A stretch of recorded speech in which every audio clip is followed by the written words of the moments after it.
नमस्कार, मैं हूं निकिता और आप देख रहे हैं सत्य हिंदी। चलिए एक नजर डालते हैं अब तक की सुर्खियों पर।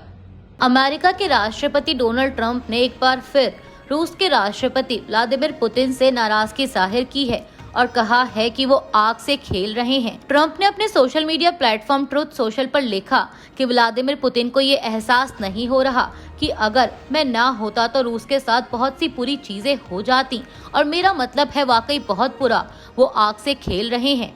बता दें कि इससे पहले ट्रंप ने यूक्रेन पर रूस की लगातार बमबारी की वजह से पुतिन की आलोचना की थी और उन्हें सनकी बताया था।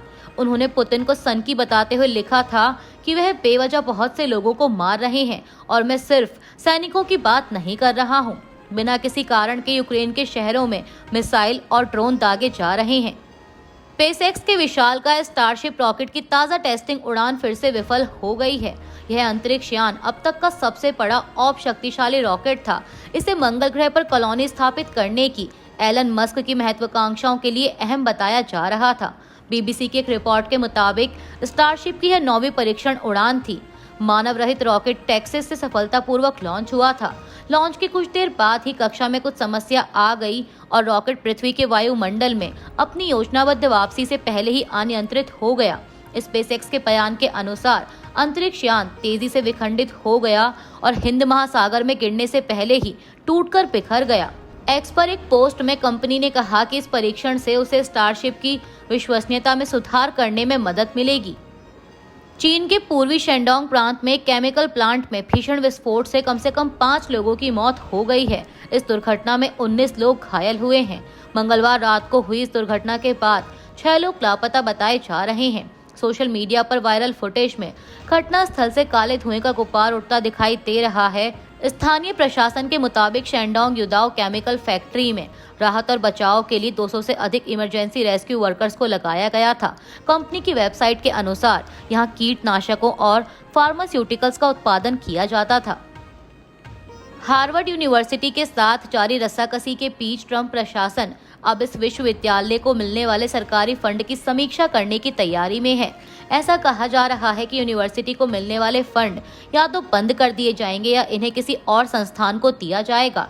व्हाइट हाउस के एक वरिष्ठ अधिकारी ने कहा कि गवर्नमेंट सर्विसेज एजेंसी अन्य एजेंसियों को एक पत्र भेजने वाली है जिसमें ये कहा जाएगा कि हार्वर्ड से किसी भी तरह के अनुबंध के बारे में ये बताया जाए कि क्या उन्हें खत्म किया जा सकता है या फिर किसी और को दिया जा सकता है। ट्रंप प्रशासन का अनुमान है कि हार्वर्ड के साथ करीब से 30 अनुबंध फिलहाल चल रहे हैं। ये सभी अनुबंध कुल मिलाकर $10 करोड़ के हैं। हालांकि अभी तक हार्वर्ड यूनिवर्सिटी ने इस पर कोई प्रतिक्रिया नहीं दी।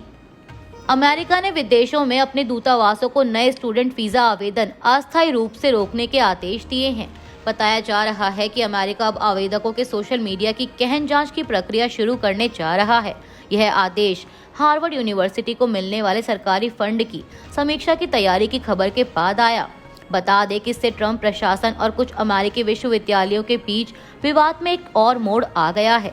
दरअसल कई अमेरिकी कॉलेज फंडिंग के लिए विदेशी छात्रों पर निर्भर हैं। Central board of direct taxes ने वित्त वर्ष 2025-26 के लिए इनकम टैक्स रिटर्न भरने की तारीख बढ़ा दी है। अब 31 जुलाई की बजाय लोग 15 सितंबर 2025 तक आयकर रिटर्न दाखिल कर सकेंगे। सीबीडीटी की ओर से जारी प्रेस रिलीज में लिखा गया कि इनकम टैक्स रिटर्न फॉर्म्स में इस साल कई बड़े बदलाव किए गए हैं।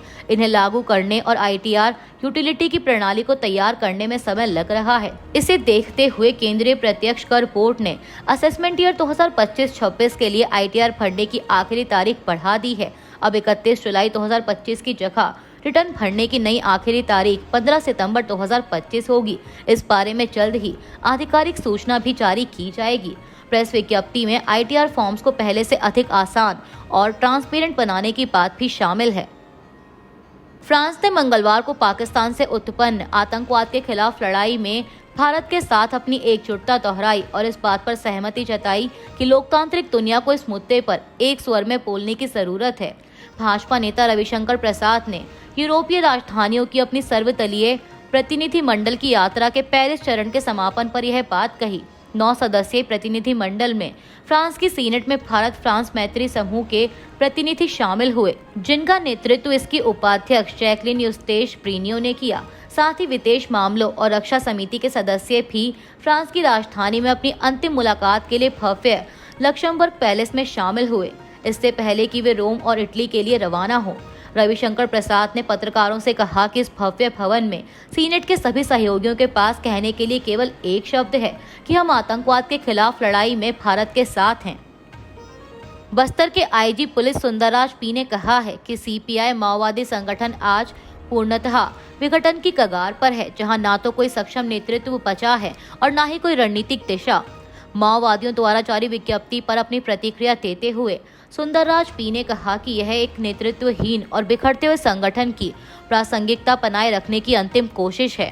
दरअसल आपको बता दें कि सोमवार को सीपीआई माओवादी ने अपने महासचिव नंबाला केशव राव उर्फ बसवराजू समेत 27 माओवादियों के मारे जाने को लेकर एक बयान जारी करते हुए कहा था कि क्रांतिकारी विचारों को खत्म करना संभव नहीं है। मंगलवार को इस विज्ञप्ति पर प्रतिक्रिया देते हुए बस्तर के आईजी पुलिस सुंदरराज पी ने कहा कि बसवराजू के बाद उनके उत्तराधिकारी को लेकर चर्चाएं अब बेमानी हैं। उनकी मौत के साथ ही यह आंदोलन अपनी वैचारिक और संचालन क्षमता भी खो चुका है। यह माना जा सकता है कि बसवराजू ही इस अवैध संगठन का अंतिम महासचिव था। बता दें कि छत्तीसगढ़ में नंबाला केशव राव उर्फ बसवराजू सहित अन्य कई माओवादियों के मुठभेड़ में मारे जाने को लेकर भारतीय कम्युनिस्ट पार्टी माओवादी यानी सीपीआई माओवादी ने मंगलवार को एक प्रेस विज्ञप्ति जारी की थी। इस प्रेस रिलीज में सीपीआई माओवादी ने बसवराजू की सुरक्षा में हुई चूक को पार्टी की विफलता बताया। विज्ञप्ति में कहा गया कि पार्टी के महासचिव के मारे जाने में सरेंडर करने वाले माओवादियों का बड़ा हाथ है। अभी के लिए बस इतना ही। बाकी की खबरों के लिए बने रहिए सत्य हिंदी के साथ। Copyright disclaimer under Section 107 of the Copyright Act 1976. Allowance is made for fair use for purposes such as criticism, comment, news reporting, scholarship, and research. Fair use is a use permitted by copyright statute that might otherwise be infringing.